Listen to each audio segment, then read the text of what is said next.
All right, so we just finished talking about exponents and the properties that go along with those. So now we're getting to what's called radicals, which you'll learn eventually that these are actually another type of exponent, which we'll get to a little bit later. Now, you may not know what a radical is, but I'm sure you've seen it before. Okay, so for example, square roots, those are radicals. So you've done those in previous classes before. You just may not have known it was referred to as a radical. Okay, so this is square root. Okay, now in this class, we start to look at different kinds of roots. So this is the square root, and if we go up a degree, this would be called like a cubic root, which is another radical. Okay, and you can keep on going up, up, and up, and up as far as you want, right? The next one would be, we just refer to it as a fourth root. And then from there, we just keep on using the numbers as we go higher. Now, just for some vocabulary, as we keep on going up, we just increase the numbers. So fourth root, fifth root, sixth root, and so forth. In the general sense, sometimes we'll refer to this as an nth root, which n could be like any number, right? And just as some vocabulary terms, this number that's always up here, that's referred to as the index. That's the index number. Okay, that'll come in handy in a second when we start to simplify these things. The actual symbol itself, that's referred to as the radical. Okay, and then the part that's on the inside, right now there's nothing inside this one, it's just the symbol. But the part that's inside, okay, that's referred to as the radicand. But you probably won't hear that too much, but that's the technical term for it. So the index, the symbol is the radical, and the inside piece is the radicand. Okay. Now the way you simplify these is, regardless of whatever root you have, the idea is you break the number down into its prime factors. So let's go ahead and try one. Let's try simplify cubic root of 16. Now there are ways in calculators to plug this into a calculator. It'll give you a decimal answer. But if you want the exact number, the exact answer, you have to break this down.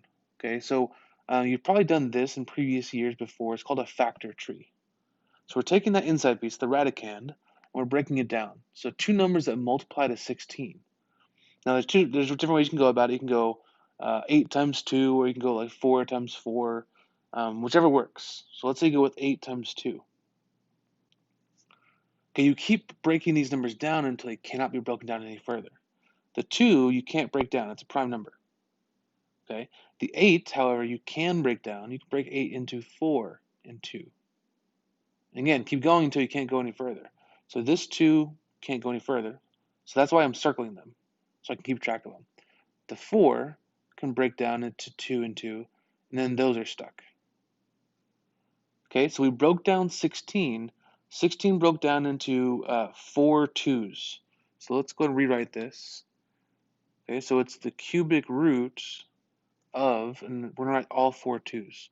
So 2 times 2 times 2 times 2. Okay, and then the index number, here's the important key piece. The index number tells you how many times a number has to appear before you can take it out. Like it's kind of like a group size. So if your index is 3, that means I can take out groups of 3 identical numbers. So I can take out 3 of these 2's and then come on the outside because that's the index. If the index was 4, then I would take out all 4 of them. If the index is 2, then I take out pairs and so forth. Okay? Every time you take it out of the root, every group can appear once on the outside. So here's what it would simplify to. I took out one group of 2's. Okay, everything else is still stuck on the inside. Right, that 2 is still in there. I wasn't able to take them all out. Okay, so this is your complete simplified exact answer. Okay, so if they're okay with decimal answers, then again calculators work fine. But a lot of times on quizzes and tests, they want the exact answer, like so. Okay, let's try another one. Just make sure we understand the concept. Oh, also I should mention, let me go back up to the top. When you're dealing with square roots, notice there's no index in there, right? So up on the square roots, square roots are just implied. It's automatically the index is 2. They'll never write it, so you just have to remember that the index on a square root is 2. Okay, so don't forget about that part. Okay, let's try another one. Let's try simplify the 4th root of 96. Okay, so now off the side, we still gotta do that factor tree. Now, the bigger the numbers get, the harder it is to break it down. Okay, now off the top of your head, you may not know what two numbers multiply to 96, which is fine. Okay, start with smaller numbers, right? You know 96 is even, so automatically we know that 2 is going to have to go into it. So you can also be breaking it down that way, right? So 96, if you cut that in half, gives you 48. So we know 48 times 2 works. Okay, so don't let the big numbers scare you off. Okay, start by thinking what small numbers will go into that.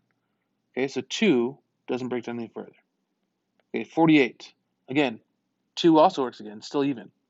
So 2 and 24 works. Okay, that 2 is already done. Okay, 24. And you can keep going with 2's, or you can change it up a little bit, right? So maybe we go 6 and 4 for this one. Okay, 4 can be broken into 2 and 2. And 6 can be broken into 3 and 2. Okay, so I broke down 96. And you can count them up. There's what, 1, 2, 3, 4. There's 5 2's and a 3.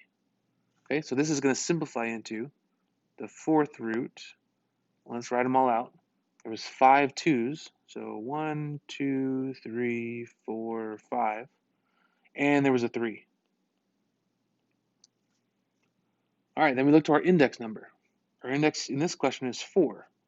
So my group size, I can take out 4 identical numbers. Okay, so 1, 2, I can take out all 4 of those. Okay, every group you take out appears once on the outside. Okay, so let's simplify this one step further. We take out one group of 2's, and everything else is stuck on the inside. Okay, so we can go one step further. When you can't take anything else out, just multiply those back together. So the final answer for this one would be 2 4th root of 6. That's as far as you can go. Okay, so the key is making sure you guys are confident and are able to break down the factor tree. Okay, that's the key to simplifying these radicals. All right, let's have you guys try one on your own, and then we'll be done for this video. All right, go ahead and try to simplify. Let's go with the normal just square root of 80. Remember, keep in mind for this one, the index here, they'll never ever write it. I'll put it in here just for this example. The index is 2. You'll never see it, so you just have to remember that it's index of 2. Okay, so go ahead and pause the video. Try it on your own. Remember, start off by doing a factor tree. Okay, and then when you're ready to check your answer, go ahead and press play.